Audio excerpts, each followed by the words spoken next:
Good afternoon. Good afternoon. I am Councilor Loretta Smith, the chair of the Labor and Workforce Development Committee, and I'm calling this committee to order. It is Thursday, November 13th at 12 p.m. Diana, will you please call the roll? Good afternoon. Green? Here. Dunphy? Here. Canal? Here. Novick? Here. Smith? Here.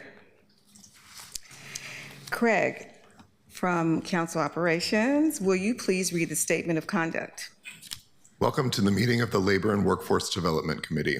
To testify before this committee in person or virtually, you must sign up in advance on the committee agenda at www.portland.gov/council/agenda/labor-and-workforce-development-committee or by calling 311. Information on engaging with the committee can be found at this link. Registration for virtual testimony closes 1 hour prior to the meeting. In-person testifiers must sign up before the agenda item is heard. If public testimony will be taken on an item, individuals may testify for 3 minutes unless the chair states otherwise. Your microphone will be muted when your time is over. The chair preserves order. Disruptive conduct such as shouting, refusing to conclude your testimony when your time is up, or interrupting others' testimony or committee deliberations will not be allowed. If you cause a disruption, a warning will be given. Further disruption will result in ejection from the meeting. Anyone who fails to leave once ejected is subject to arrest for trespass. Additionally, the committee may take a short recess and reconvene virtually. Your testimony should address the matter being considered. When testifying, state your name for the record. If you are a lobbyist, identify the organization you represent. Virtual testifiers should unmute themselves when the clerk calls your name. Thank you. Thank you. Today, the committee will approve the minutes from the August 14th through September 25th, 2025 Labor and Workforce Development Committee meeting and discuss a proposed ordinance on wage theft. We're going to hear public testimony on labor and workforce development issues. And the first item,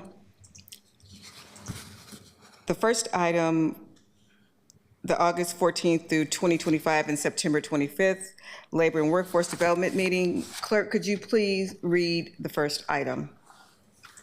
Item 1, August 14th, 2025 to September 25, 2025, Labor and Workforce Development Committee minutes. Thank you.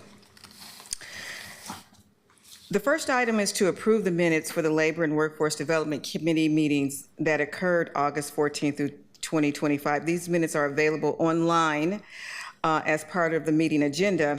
Meetings are approved by unanimous consent. Without objection, the minutes are, did we call the?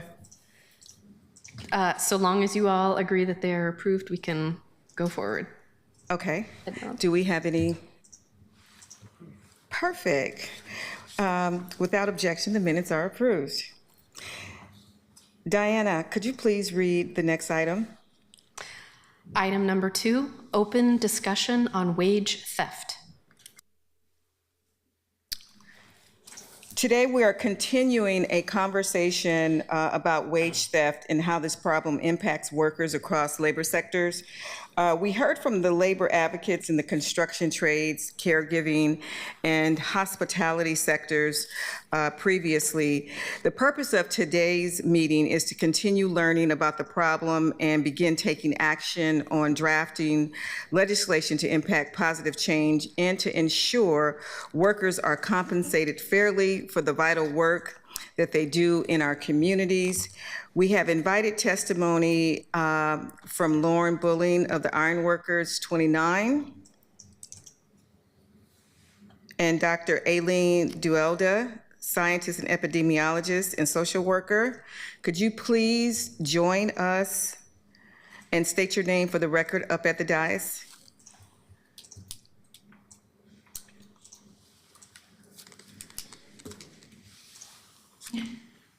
And Diana, I want to go back. Did we have any public Item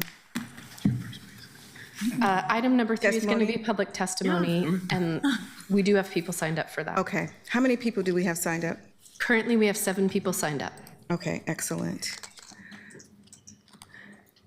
Good morning. Is someone else supposed to be up there, Lauren? I thought Trampus was supposed to be chair. Okay, thank you. Please come up. I don't have you on our list. go first because I've already testified last.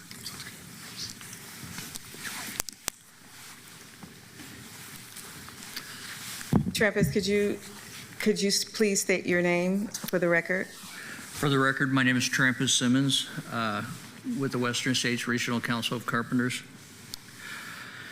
First off, I'd like to express sincere gratitude in moving this forward. It's really impressive, and we do appreciate the council moving swiftly and decisively on wage theft. As you continue this work, I want to emphasize the critical piece that remains unsolved. We all know where the construction sites are. Wage theft thrives in the shadows. When contractors, subcontractors, and labor brokers operate without transparency is when we can't find them. That's when that damage is being done to our workforce. Excuse me. The good news that Portland already has a vehicle to solve this. It's already in place. It's called Portland Maps. It's the system they use for tracking permits. I think it would be the perfect place for these individuals as they register on projects for that information to live. We're not going to reinvent the wheel. The wheel's already been made. We're just going to use it. By integrating contractor identification and permitting tools we already have, we would give agencies, inspectors, and workers the ability to see who's responsible for what work before the problem arises, not after. We are grateful for your leadership on wage theft, and we ask that we take the next logical step, is to actually implement this process and shine a light on the wage theft that's happening currently in Portland. Thank you. Trampus, could you explain to me a little bit more about Portland Maps? Because I look at Portland Maps as an opportunity to go in and look and see who owns a property and when they bought it, what it's permitted for, what area, what zoning, and that kind of thing. So you think that this is appropriate to put on Portland Maps? That's the exact same tool we use every day, is to find out, where we are in the permitting process. Has the permit been pulled? Okay. And I'm sure other labor trades use the same information. And then if we have the ability to know who is supposed to be on that project, we could let you know when we find the people that aren't supposed to be on that project. They're performing work for cash pay, required kickbacks. I mean, it's already there. Because it does tell you all the different projects that are going on in a different neighborhood when you click on the Portland Maps and you put a specific address in. And it's GPS enabled, so as you pull up to a site you may not know, Okay. you just click on the deal and you can find out all the information. Okay. Thank you for that. Thank you for that suggestion. We'll talk about that a little bit later. Lauren, please introduce yourself. Sure. Chair Smith, Vice Chair Green, and members of the committee, thank you for the opportunity to testify. For the record, my name is Lauren Bowling, and I'm here on behalf of the Ironworkers, Local 29. As Trampus alluded to, wage theft in construction is complicated and unfortunately all too common, and we commend you for taking action on this issue. I think we would just like to note that things like prevailing wage, project labor agreements, and enforcement on the front end of bidding will help to level the playing field and also reduce the amount of issues and the cost to the city on the back end to actually go and enforce that.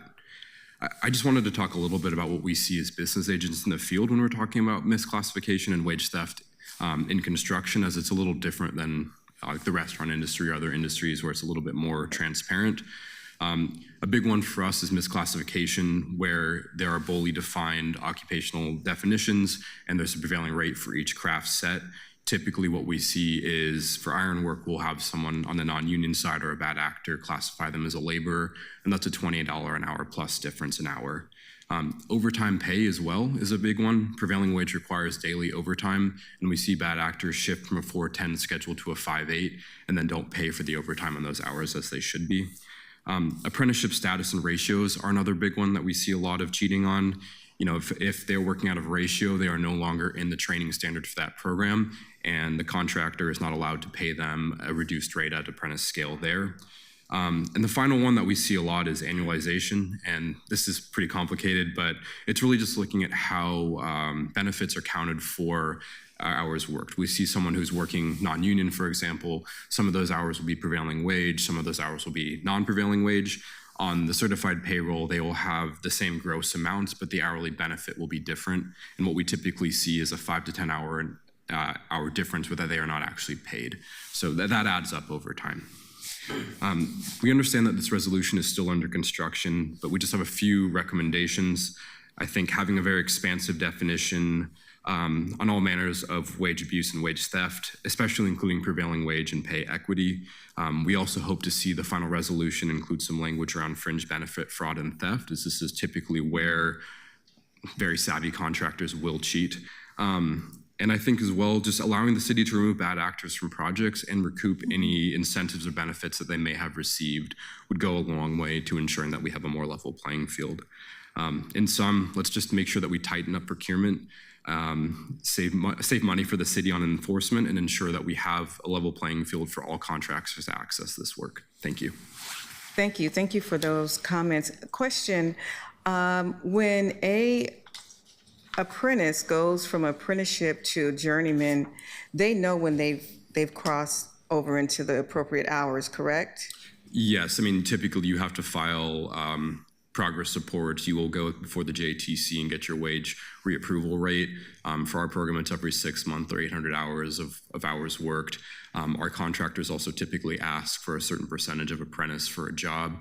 I'd be very surprised if a registered apprentice did not know what rate they are at as they're looking for those pay So raises. if they're on a job and they cross over during the middle of that job, is it the responsibility of the owner of the contract to make sure that the fringe benefits and everything changes at that point, or is that the responsibility of the employee? The employer. Okay. And do you suggest that we, on our contracts, like for example, let's say Bull Run, because it's a big contract. So we usually have an owner's rep and some other folks on there. Do you suggest that we have a specific person that's going to be identified to look at these kinds of issues as it relates to these big contracts? Because I can imagine that's where they would lie, a lot of those, intentionally or not intentionally. I don't think we typically have very many issues with apprentices being re-rated and their hours being credited in the wrong manner. I think it's more when folks are working them out of ratio or when they're working them in a scope that's different from ours. For example, you know, if you have a registered ironworker apprentice doing carpenter hours, they should be paid the full scale for that. Okay. Because they are not working within our training program, and that's when you are allowed under the law to pay them at that reduced apprentice rate. Okay. So it has to be trained within the scope of our apprenticeship, you know, and vice versa. If the carpenter is working at ironwork, they would be paid the full prevailed rate for that, as they are not a registered apprentice. Okay. In that sense. Excellent. Thank you so much. And Dr. S., I apologize that I haven't figured out how to pronounce your name. That's okay. It's Dr. Eileen Doldalau. I'm with the Justice for Tita Maria campaign and the Care for Caregivers campaign, and with Migrante Portland. Thank you so much for having me back, and for really grateful that you're advancing this work. And I'm here to specifically address the wage theft that's happening in the caregiving industry. And I had a chance to quickly review the ordinance, and again, really thankful that you're beginning to address this work and really advance this work. I think it would be really great to really call out what's happening in the caregiving industry, because it is really slightly different than what we see what's happening in other industries.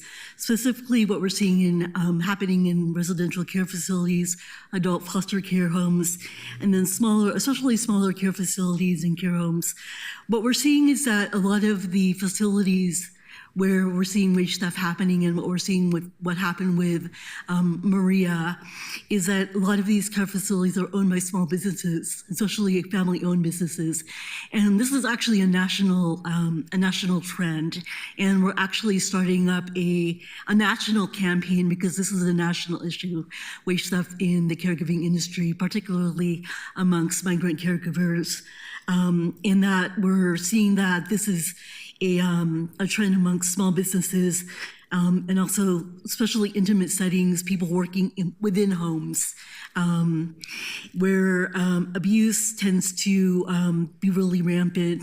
The more the intimate setting, people working in people's homes, the more likely that abuse is happening. And so what I wanted to see, wanted to suggest is maybe adding businesses that receive grants or loans through entities such as Prosper Portland, maybe really trying to expand the accountability. So I understand that right now it's really designed, ordinance is really designed to cover folks that are receiving contracts, and maybe these are bigger contracts or subcontracts, but also really trying to expand this to small businesses that may receive loans or grants and things like that, to really expand the accountability as far as we can go, so that they're also aware that the city of Portland is also holding them accountable to wage theft laws as well. A pretty progressive idea. Yeah, I think so. But, just making sure that, you're receiving money from the city of Portland. And so you're also accountable to these laws. And it's a justice issue, right? That you also need to treat your workers well as well. Yeah. Exactly. Yeah. Do we have any questions, committee?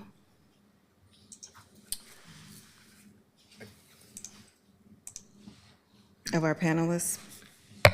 And we'll be discussing the, Councilor Green.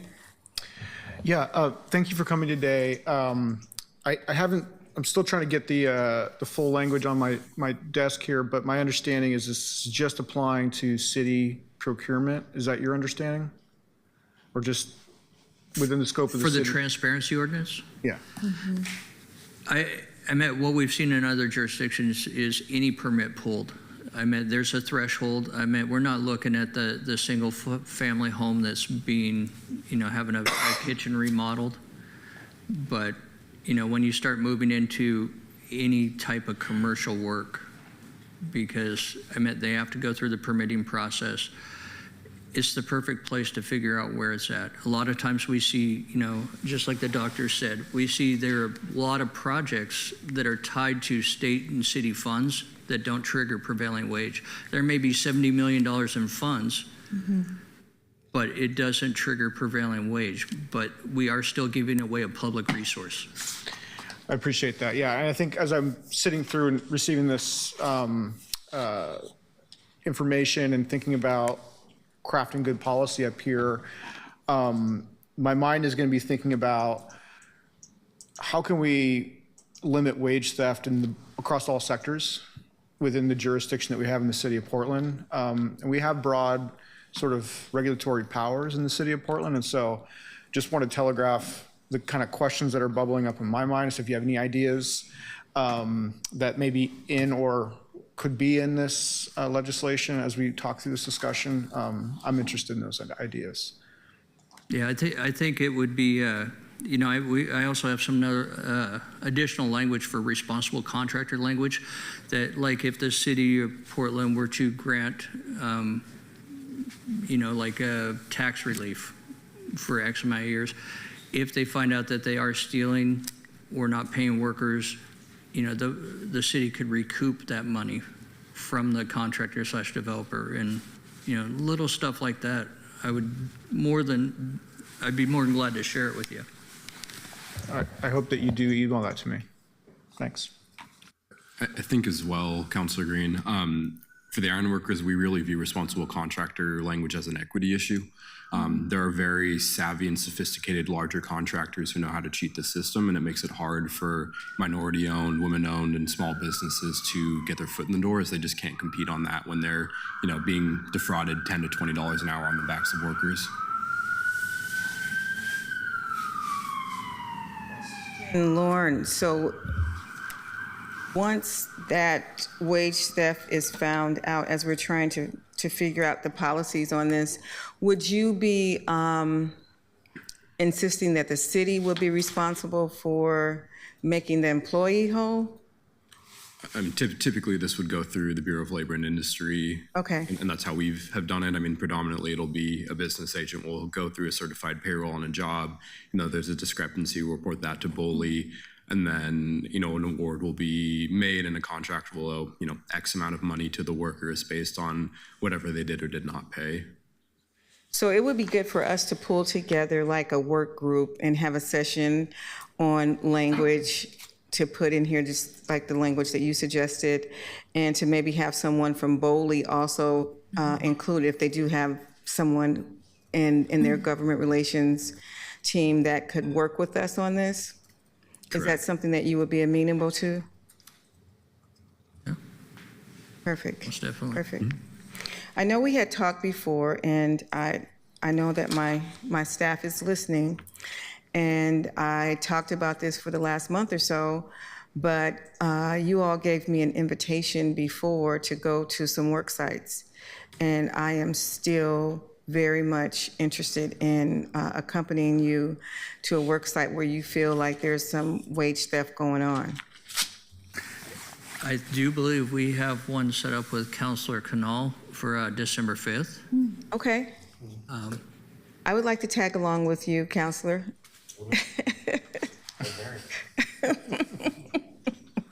But I would. I asked my staff about this because it's one thing to talk about it here, but to see it live in Technicolor. And so some of this is, and I'm sure we're going to get it, that it was unintentional. Hey, could you repeat that? That the wage theft is unintentional. I think at times there is human error. And that's not what we're trying to, I mean, we're all people.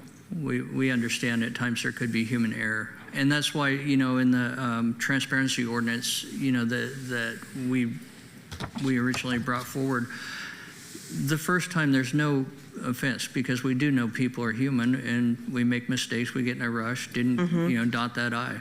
But what we see on construction, I'd say 99.9 is intentional. Okay.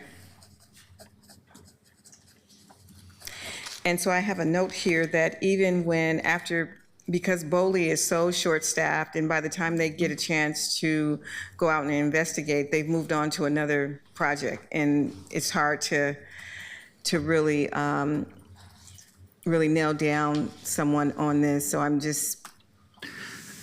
And I'll give you a quick example. In construction, it's really nomadic. Right now, Portland's slow.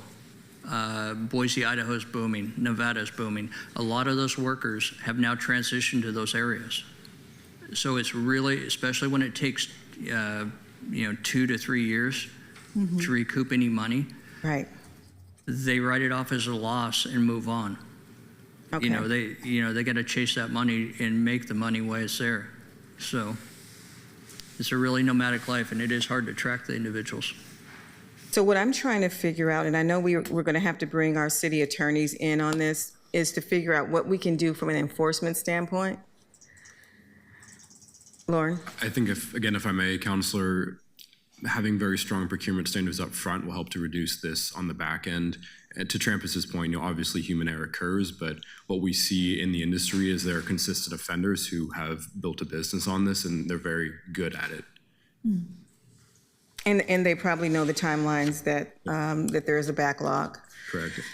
And I would just note that BOLI did get significantly more funding from this last session, so there should be ramping up enforcement and follow through. Thank you for telling me that. But with that being said, if no other cases came forward from this day forward, it'd still take BOLI 5 years to dig out of the hole they're in. That is not good. They had a 200% increase in wage theft cases over the last 3 years, so BOLI they do their best, but they are still underfunded. And you think of the 200% increase that they're mainly coming from the construction industry? I don't know exactly where it's all coming from, but I mean, a vast number I know are coming from construction. Okay. I'm going to ask you all to stay up here for just a sec, and I think we're going to go to our second item if we don't have any other questions. Councilor Novick, I see you here. Yes, I wanted to ask you a question about one of the proposals in the draft ordinance that Chair Smith gave us this morning. I was going to ask Chair Smith this question, but I just wanted to get your take on this. One of the proposals is that in evaluating bids and proposals for city contracts, the city should give preference to contractors who demonstrate a commitment to fair labor practices, including but not limited to. And the second item is written policies and procedures to prevent wage theft. And I was wondering if you thought that that would be valuable to look to see if a contractor has written policies and procedures to prevent wage theft, or would you take the cynical attitude that, well, obviously every business is going to say that they don't conduct wage theft, so even if they have a policy saying we don't steal wages, that doesn't really reduce the chance that they don't. If you're asking me, I'm more of the cynical approach. I was just at a contractor's office this morning in Salem to discuss this, and I've talked to this contractor before about what's happening on his job. Found an individual worker that was being charged kickbacks to be on a full prevailing wage job. His entire fringe benefit package, roughly $20 plus $15 an hour for the privilege to work on the site. They know what's going on, and they're all going to say whatever it takes. I mean, I agree with Lauren. There are some very sophisticated people out there, and then there are the ones that aren't as sophisticated and are fairly easy to catch. So does that mean you wouldn't put much stock in the fact that they've got written policies saying we don't steal wages? No, I wouldn't put much written stock in there. It's already illegal in the state. Okay, thank you. Councilor Canal. Thank you, Councilor Novick. Thank you. I was actually going to ask a question about this section as well, and so I'll start with just a piece on this. I think it's fair to say that we need to view this as a bare minimum, and that there's probably things that could be in there once, in addition to that floor. So I would personally prefer keeping it in there, as if someone doesn't have that policy, it's probably almost a statement in and of itself. But my question was going to be, and I think it's still relevant here, are there other factors that should be evaluated through this? This is the section B at the top of the second page here. Are there other ways of determining, or that you'd like the city to determine, if a contractor has a demonstrated commitment to fair labor practices as it relates to wage theft? Could we add a fourth bullet point, and what would it say if so? I think a lot of it can be handled with a quick Google search.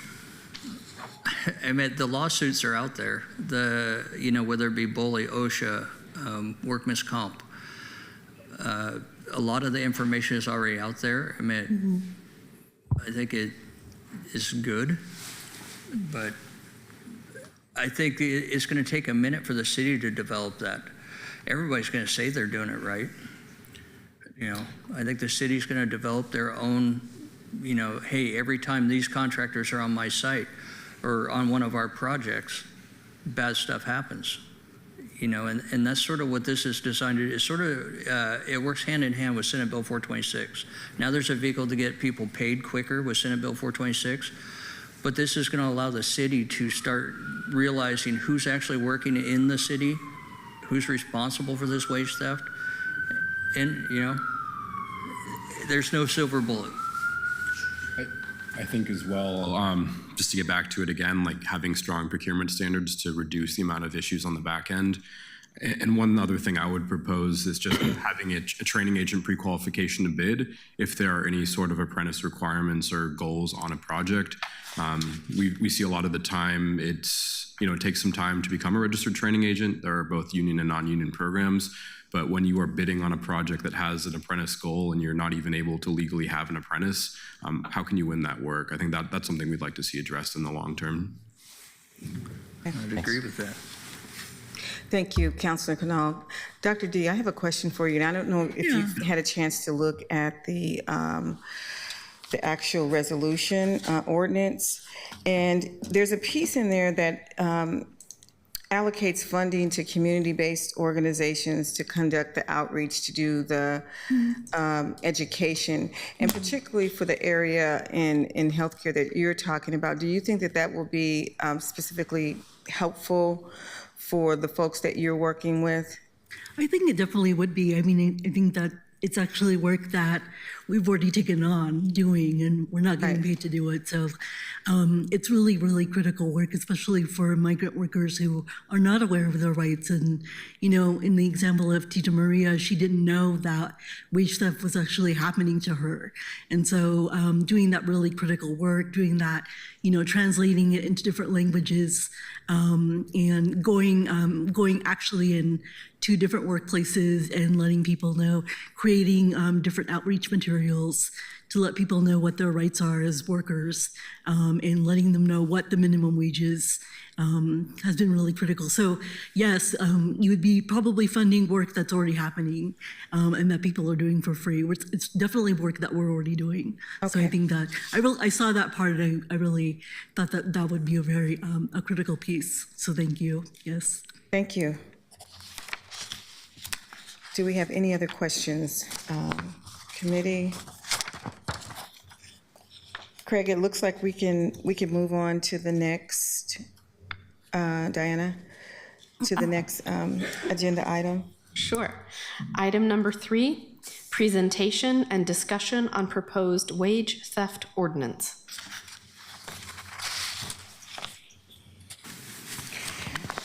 And Lauren, did you see the actual exhibit? This is my first time seeing it in this form, but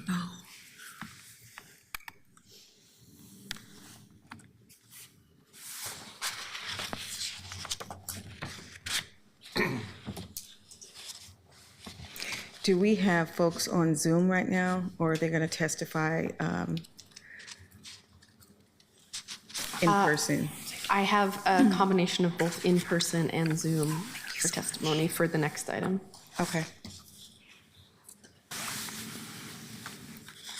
And so, just so that people who are listening at home, and some people may not know exactly what wage theft is, but wage theft means any violation of Oregon's wage and hour laws that include but not limited to failure to pay minimum wage or agreed upon wage, failure to pay overtime compensation, illegal deductions from wages, misclassification of employees as independent contractors, and appropriate journeyman status, and withholding or misappropriation of tips.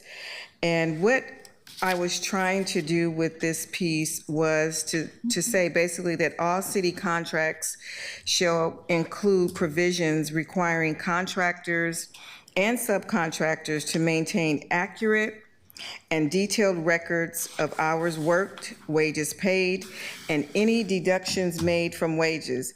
These records shall be made available to the city and to the workers upon request, subject to all the applicable privacy laws. But I believe that in evaluating the bids and proposals for city contracts, the city shall give preference to contractors who demonstrate a commitment to fair labor practices, including but not limited to a history of compliance with the wage and hour laws, written policies and procedures to prevent wage theft, training programs for employees and supervisors on wage and hour compliance. And lastly, specific project focus. The requirements of this section shall be applied with particular emphasis to city contracts related to labor contracts led by the city, and as we talked before, the Bull Run Watershed Project, our transportation projects, and our homelessness initiatives. So creating those partnerships, when people know that they get in the habit that we're here and that we're partnering with the community organizations to reach out and educate folks on what their rights are, that's going to be something that's going to be very important and critical. So I don't know if you've had a chance to look at that, Lauren, to see how we may add some things to beef it up. This is not a ceiling. We're at the floor right now. Mm-hmm. And so I just wanted to throw it out there as a draft, mm-hmm. so that we could identify other things that we can put into this. Just as a baseline, I wanted to do it before the end of the year because we only have one more Labor Committee hearing. left. So I wanted to make sure that we had a chance to work on it over the next 2 months. Do you have any ideas, or are you? I think, again, a more expansive definition that's covering all forms of wage abuses and theft, and specifically when we're talking about projects like Bull Run, prevailing wage, that is a prevailing wage project. I think, again, an inclusion of fringe benefit fraud and theft, that's very typical in the construction industry. And then again, some provisions that give the city teeth, as Trampus alluded to recoup some of those funds, or to have some ability to remove bad actors from projects. Okay, thank you. Thank you all so much for being willing to be a part of this whole cohort of making sure that folks are not losing their wages intentionally or unintentionally. But this is important, and it also tells me that when we have an increase of 200% of the claims, that there is a serious problem out there. And we need to figure out some ways in which we can kind of mitigate that. Mm-hmm. Diana, could we go to our next agenda item? Councilor Green, before we go. So so we're on agenda item 3. So did you want to talk with the committee about your ordinance draft? Yeah, I mean, no one put their hand up, so I. Okay, I got my hand up. Okay, go ahead. I appreciate the style of bringing in a draft concept for public discussion. I think that's extremely critical for our new form of legislation, and having folks from labor and other broadly defined sectors of work who have thought about wage theft. And this is absolutely great. I have some questions for you, but for anyone on the committee, frankly. So it seems to me, from what I'm hearing, that what we really need is to think critically about the enforcement aspect of it, because part of it is transparency. It's earlier today in a different committee, we heard a quote from Justice Brandeis, who talked about the importance of sunshine in curing the evils of the world. And that's part of it. That's like you talked about Portland maps, but you got to know how to get there and what to look for and what to click around for. And so there's a certain amount of difficulty in doing that. So I think if we're going to pass something like this, it might be useful to direct the city to publish from that same database that Portland Maps is serving a very easy and detailed report about some of the indicators of risks, I guess, of wage theft, and just make it very easy to sort of execute on. But the other part is, and I don't know, I mean, we're going to have conversations with the city attorney at some point, but what policing powers does the city of Portland have to enforce broader laws for wage theft? I understand that it's a bully complaint-driven enforcement system, but I don't know that we're preemptive from also taking action to enforce wage theft laws. And that's just, I'm asking the question because I actually don't know the answer to. But I think if we can act in that space, that would be pretty urgent. And I guess my question, so I'm just saying a lot without questions yet, but. That's a good question. That's something that we can ask the city attorney's office about. But also under it's under wage theft contract requirements, section C, there's a list of specific project focuses, and I'm just curious, why provide a limited list of limited focus when I really kind of think we should be thinking about all of the potential areas where we might have something to say about wage theft? Curious if you have a... Specifically, yeah, those were just an example of the types of projects that we're going to be looking at, but we're not limited to. It will not be limited to, and we'll make sure that we put a note of a little bit more variety of ways in which we can look into this from city contracts. You know, with an $8.7 billion operating budget, and more than half of that is contracted out, I think that this list is going to be pretty extensive. I might offer a suggestion. Go ahead. Is moving that focus out of the exhibit itself into the language of the ordinance to provide that clarity of here's what we're focusing on, because here are what we think are the biggest risks. Because I worry that if it's in the exhibit that is the policy framework, then it will suggest that we only focus on these things. Okay. I may be wrong on that, but that's kind of my first blush at that, because I think it would extend the That's your spirit. very experienced eye look at it. It is. It is. That's all right. I try to be constructive here.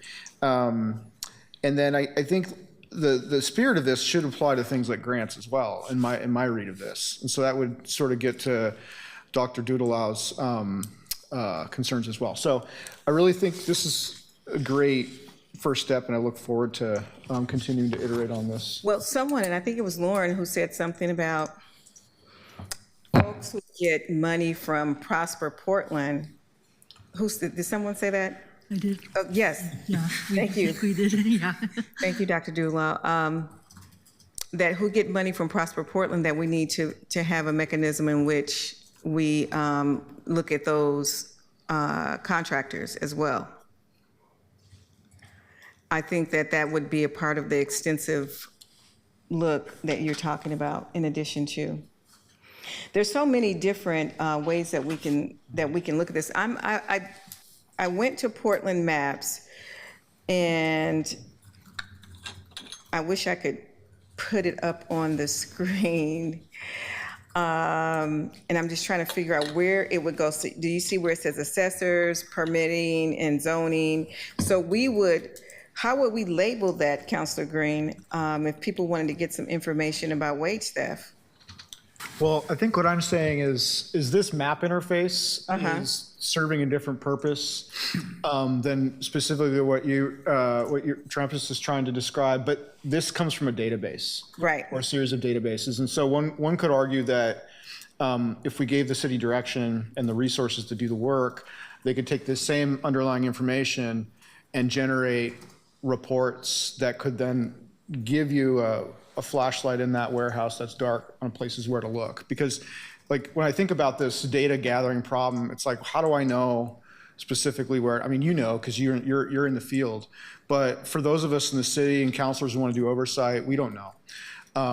And maybe some community members would also like to help in this effort. And so I think the underlying data there could just be extracted in some sort of a spreadsheet, Right. or a dashboard.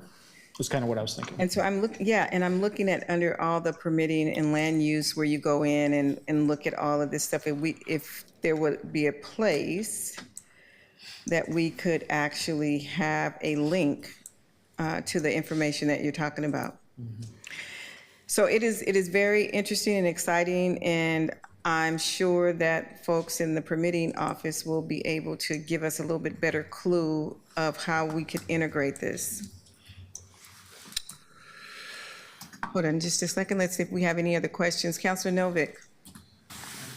Yeah, Madam Chair. I think in terms of the discussions that we should have as we go along, I think obviously we want to have the procurement folks in front of us to talk about what like state procurement law parameters we have to work within and how they think these proposals would interact with that. You heard me express some skepticism about written policies and procedures to prevent wage theft.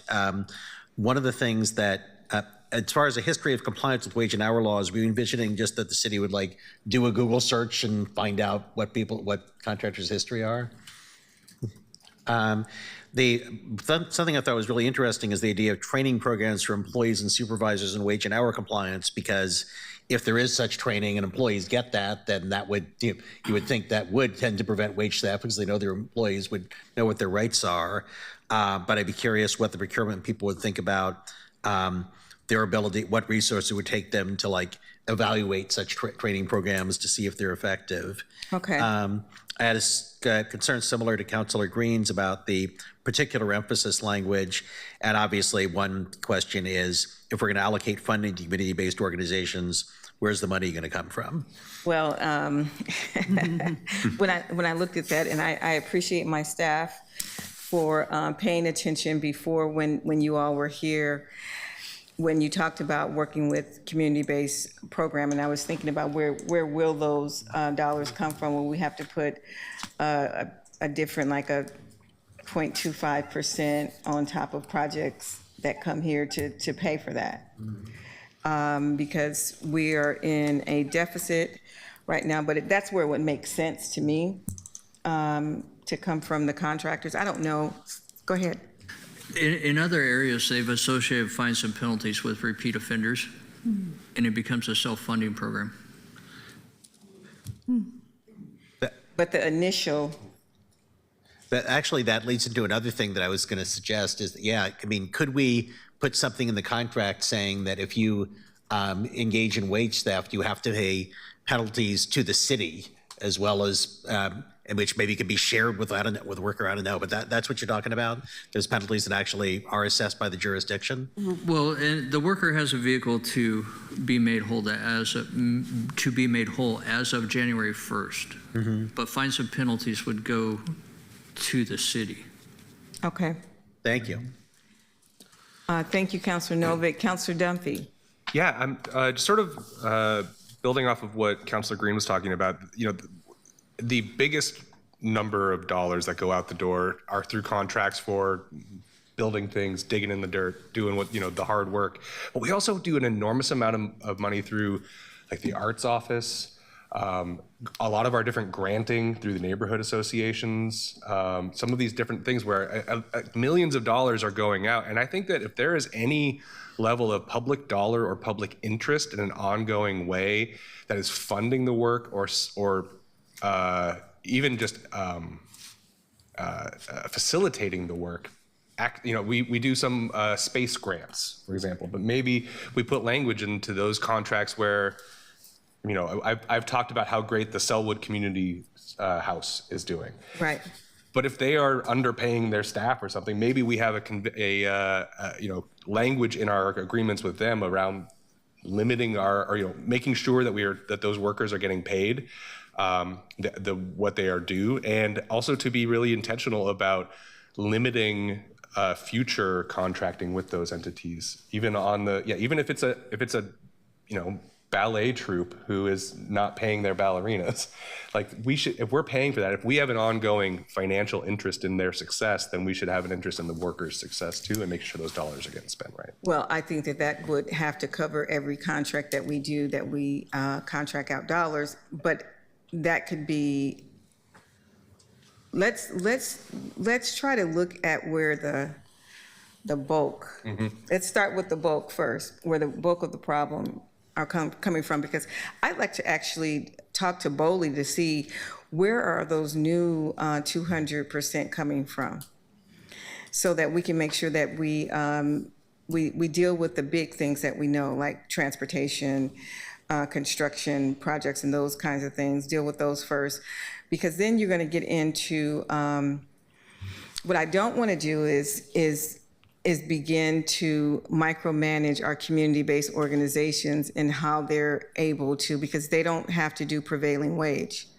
And so to go in, there's another mechanism that we can do, what you are talking about, that doesn't come under wage theft. Sure. It comes in how they're. I was thinking also like our security services, or I believe I remember hearing something about our laundry services at one point, being some question about making sure all the workers are being paid. And our janitorial as well. I mean, just putting language into contracts generally to say that the city cares about fiscal stewardship and ensuring that those dollars are being spent well. I think that there's a lot of opportunities for us to put our fingers into the pie. And as we are looking to, at this moment, we are looking at all of our contracts. Mayor Wilson is trying to adhere to all the DEI language that he has put forward to make sure, and that is a huge undertaking. In addition to this, this is another example of how we can really get into the details. And what we're trying to do is, and I hope people are listening to this, we're trying to make sure in this committee that folks who do business with the city, get money from the city, that they're treated with dignity and respect, and that we have the appropriate compliance to make sure, and training and education to make sure that people are getting what they say they're getting, and that we're getting a value for what we are spending the public dollar for. I think we're at 12:54, Ms. Diana. Do we have any other questions? Let's see, Councilor Canal. Thank you, Madam Chair. Thank you all again for being here. I just a couple quick things. I agree on the particular emphasis part. Let me start by saying I understand this is narrow and I like it narrow. I agree with all we should also do other, broaden it. I would love to see what Dr. Dodelau mentioned in terms of focusing on not only this in the long term, but also what's happening where the city has no immediate financial interest, but is occurring within city limits. For me, I mentioned last time, as someone who has suffered from wage theft myself, that was entirely a private company that had no connection to any government that I'm aware of, or received any government funding. But I do think that the way to sort of make that first step is to broaden it to also say anytime we're giving money. Anytime, so that's procurement, that's janitorial services, that's grants. I think there's a conversation around PSEF too, right? So in terms of the ordinance, I think the piece about specific project focus seems to be covered in number 7, section 1, part 7. And the only thing that I'd add is I would, instead of defining it as a sunset clause at the last piece, I would suggest having a report back that allows for council to review it and see. But it may be, and often good code, excuse me, is successful because of the code, or the underlying purpose is achieved as long as the code continues to exist. So I think I would love to see a review rather than the idea that if it's achieved, we would take back the code. And then as it relates to the text of the exhibit itself, other than the point about specific project focus, broadly speaking, I'm supportive of it. I think obviously there's going to be attorney and clerk review, and so I'll look forward to reading their comments as well. But I appreciate the work that's gone into this from you and your office, and I think it's a good starting point. Good first start. Absolutely. And I think we've had this conversation between yesterday, earlier today, we'll probably have it later today. The fact that something doesn't do everything doesn't mean we should do nothing. And I think we need to apply that to every possible conversation that we're having here, and say, it's on. I don't want to be throwing stones from the outside. I think it's my responsibility, or any of us' responsibility, to come back and say, once we've passed this, could we add a section, 70 to this? And if so, what does that look like? I do think that to be internally consistent, I think it makes sense to have that first step cover if we're giving money. But I'm not going to go into the deep private sector unattached part at this moment. So that's my thoughts at this moment. I appreciate the work. Thank you for mentioning BOLI. I also would love to see in the ordinance that we advocate at the state level. We instruct the Office of Government Relations to advocate at the state level to fund BOLI sufficient to do its job, because that's something that often we are limited by the state's funding priorities, and as opposed to having to go through each time we do a legislative agenda process, putting it in a binding ordinance, so just as always something that the city does, seems like a good idea for me, because we need a strong system and funding for it at BOLI in order to achieve our goals with this one. But they were just talking about that the funding was increased this last session. Yeah. So I think that that's important.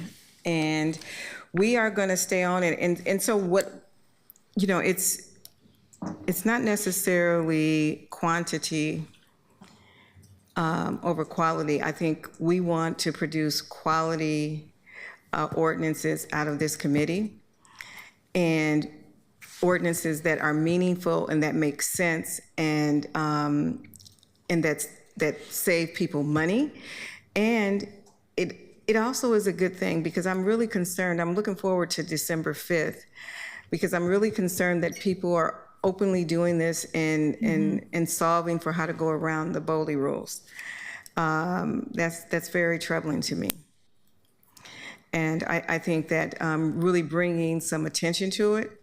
We get a lot of attention for housing and homelessness, but I think that there are other issues that we can really highlight and show the community that these are other issues that are going on that you may not even know about. So I appreciate it. Let's see, Councilor Green.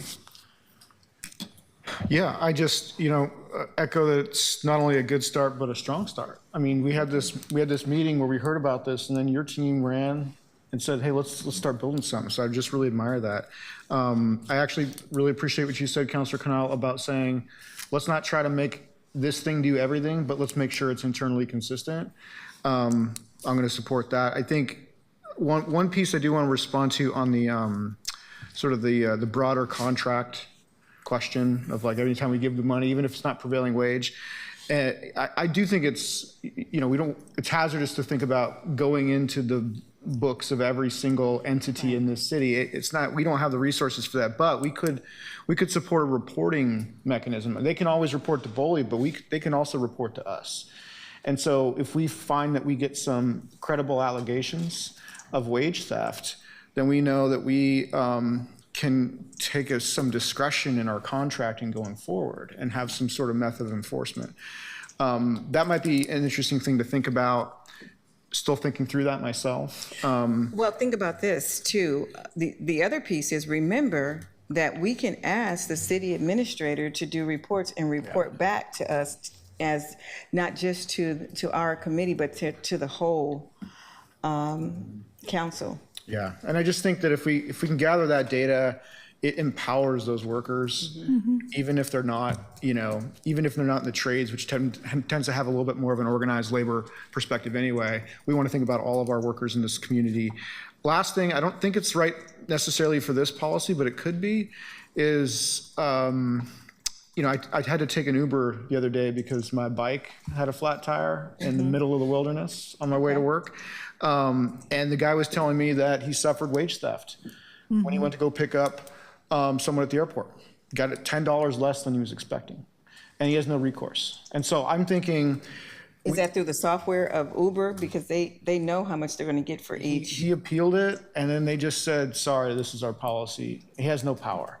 Basically, the thing is those drivers have no power. We've heard from the drivers' unions before, and so I know that we have powers of regulation over our franchisees, and that's a franchise situation. So I think that your office maybe has been thinking a little bit on this stuff, and I just wanted to uplift that conversation as well. Actually, if I may, actually, yes, Councilor Green, actually, we have, I think there's drivers we've been in touch with that would like to have a chance to talk to this committee about wage theft that they're experiencing. Nice. We may have a whole new committee starting January 26th, but I hope, whether chairing or not, that I will still be able to sit on the Labor and Workforce Committee, because this is important, and I think that there needs to be some continuity regardless. So thank you all so much. Let's see, do I have any other folks who need to wrap up on the committee? So let's go to our last agenda item. Item number 4, public comment on labor and workforce development issues. We currently have 5 people signed up. There were 2 who were part of your presentation, so they are no longer on there. I'm going to call 3 at a time. And if you are in the room, come forward. And if you are online, we'll let you know when to unmute. So first, we have Hannah Winchester, Nakia Hunter, and Santiago Juarez.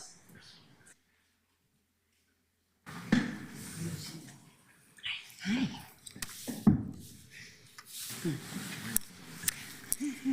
Hello, good afternoon, Chair Smith, Vice Chair Green, and members of the committee. Thank you for the time and the opportunity.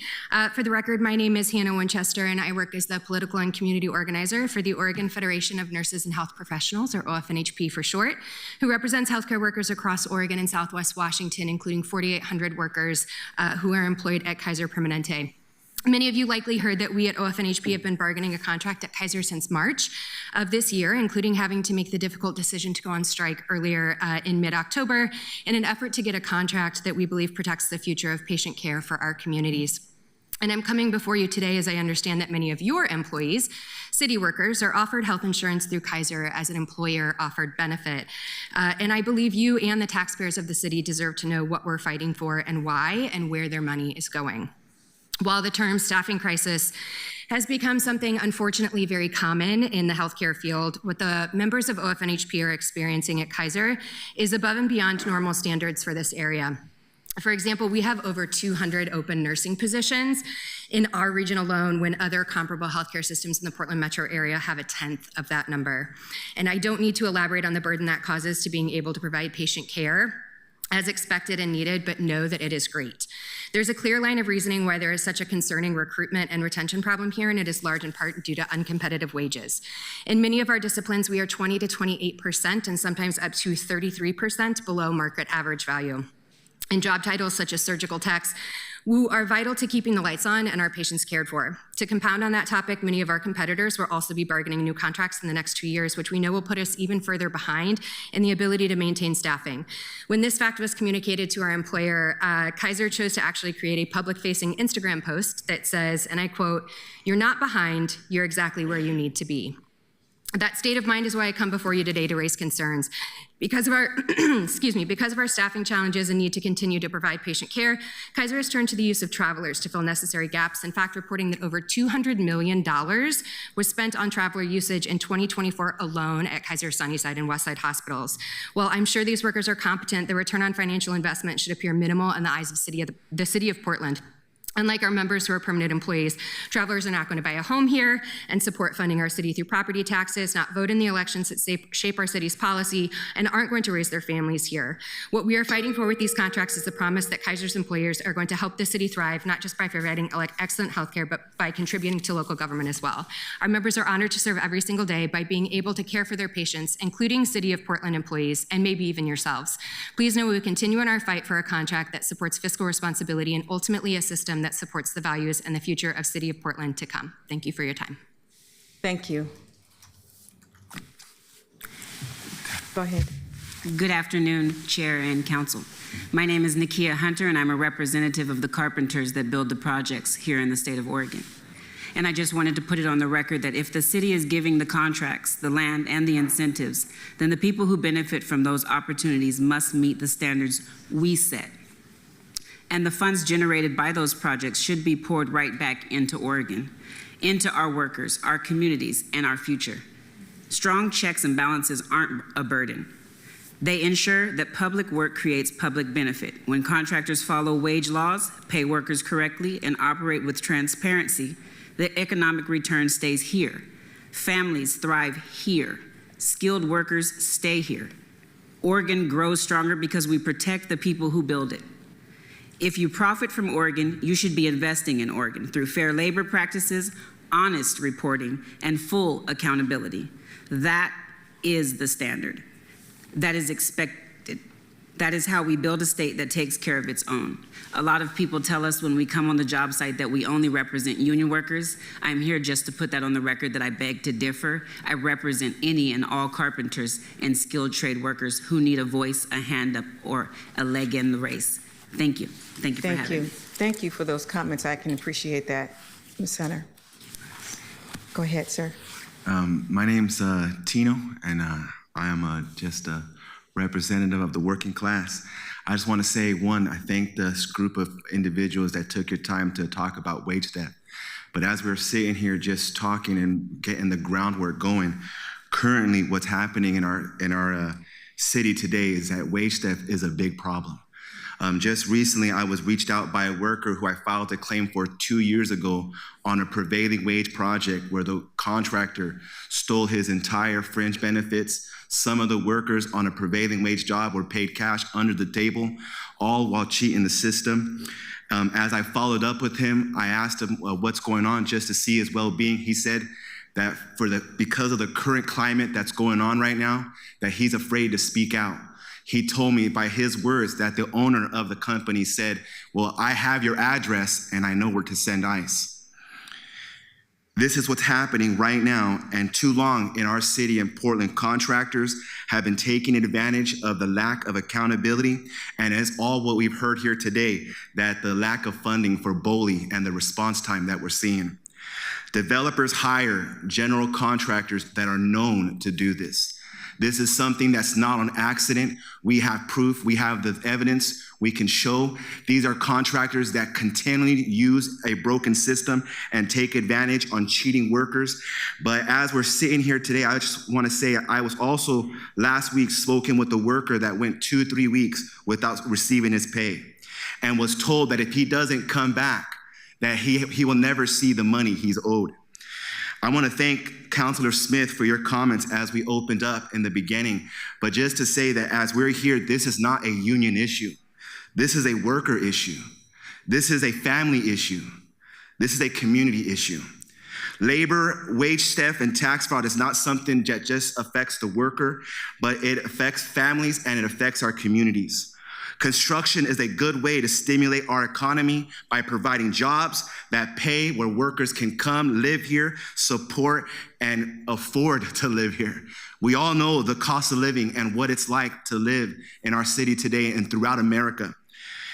And I wonder how many of us here can go with money being stolen off our check.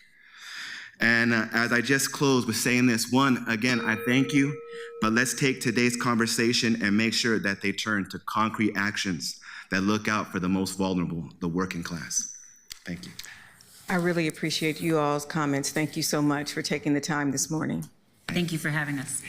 Up next, we have Jesus Salsada and Ryan Sotomayor.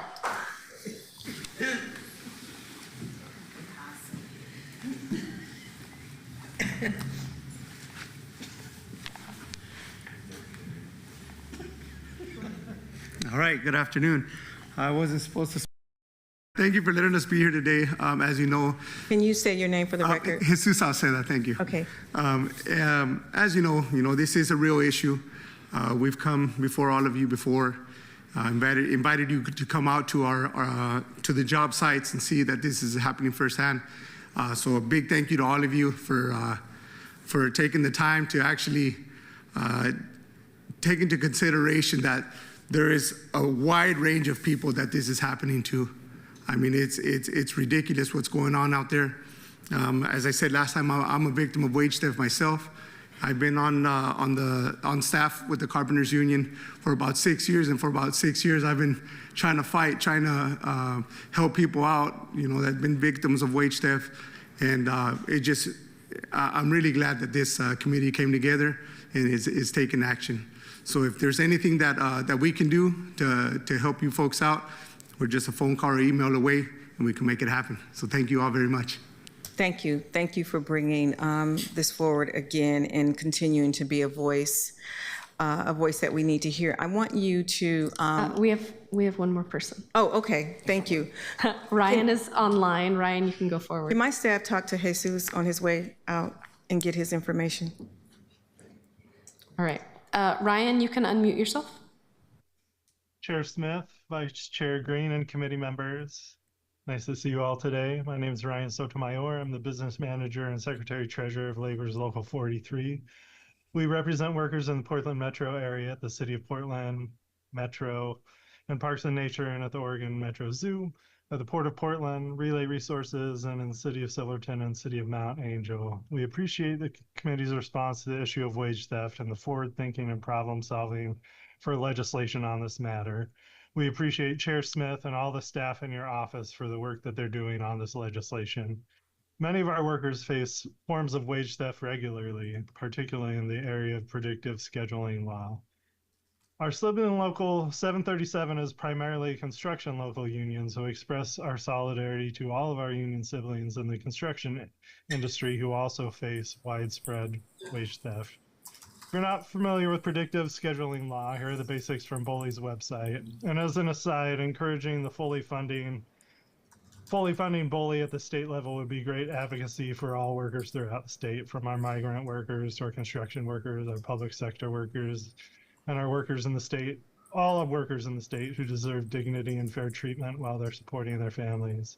Back to BOLI's website, if you work for a large employer with 500 employees worldwide or more in the retail, hospitality, or food services industry, you must follow rules around your scheduling for work. Your employer must give you a schedule in writing and at least 14 days in advance for the first day on schedule. It must be posted and easily visible and include all work shifts, on-call shifts. And your employer must pay you according to compensation if they change your schedule without advance notice.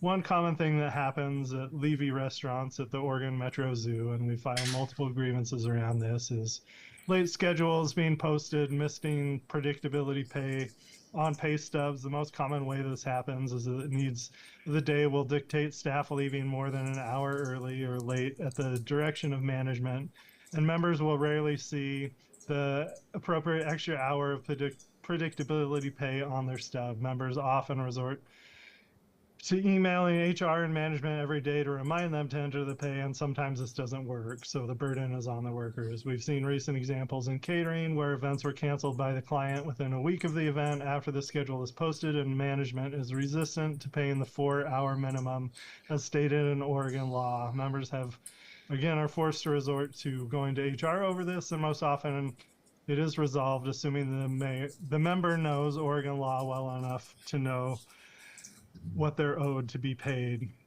At the City of Portland, we also have workers who experience wage theft in different ways. For example, getting seasonal maintenance workers to do a higher classification of work without paying them an upgrade. Also trying to upgrade seasonal maintenance worker for independent overtime work rather than using the classification that matches that work in the Portland City Labor's contract. Another example, last year managers tried to have all workers that are required to maintain a pesticide license to take the pesticide training over the lunch period, a paid and earned rest period. They said everyone could still have lunch while watching it, which should have resulted in paid lunch and overtime. Exploiting the term for training purposes to avoid upgrading employees. And in the recreation, some folks are forced to flex or move their schedule rather than being paid overtime. We find examples withholding pay to a time seat area on the employer's part or the employee's part, and not upgrading workers while working out of a classification. Again, thank you for your time and consideration. Thank you. And that concludes testimony. Thank you, Diana. I appreciate it. I want folks to know that wage theft is a very serious issue. And as I was listening to Mr. Sotomayor, he brought up some issues that I never even thought about, in labeling time as training so you don't have to pay the overtime. I wouldn't have thought about that. Not paying people who work in restaurants. So it is clear to me, and I'll come back to you, Councilor Green, that we got a lot of work to do. And I do want to thank all the speakers, the ones that were invited and the ones that took their time to come and talk with us today. There are a lot of attacks that are on our workforce that we see at the federal level, and from bad actors. And we've just seen probably some of the most egregious attacks on workers and their rights and their abilities to keep their jobs from a federal level that like I've never ever seen before. And I know we don't have any jurisdiction, but we can't afford to have that happen on a local level. So all of this information that you all brought together today, it is so helpful. Councilor Green, you want to wrap us up? Thank you for giving me the final word. We'll see if it lasts. I just wanted to kind of connect another narrative that's going on that's really important in our city right now, which is the question of economic development. The other committee that you and I sit on is about economic development, and that is the focus of our work. I'm really going to be supportive of the development of this policy because I think it's an economic development strategy.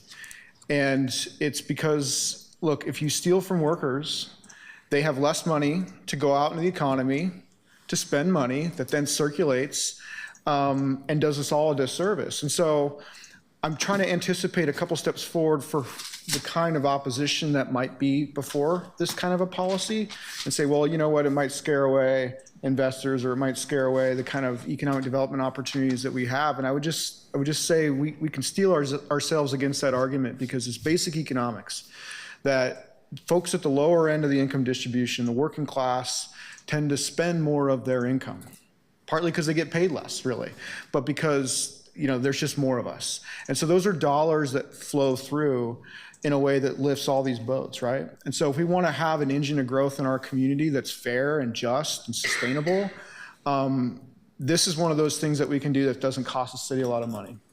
And so that's a very pragmatic approach. It's a little less firebrand than I'm used to, but it's still, that's the science of it too. And I just wanted to connect that. Thank you. Any other last comments from the committee?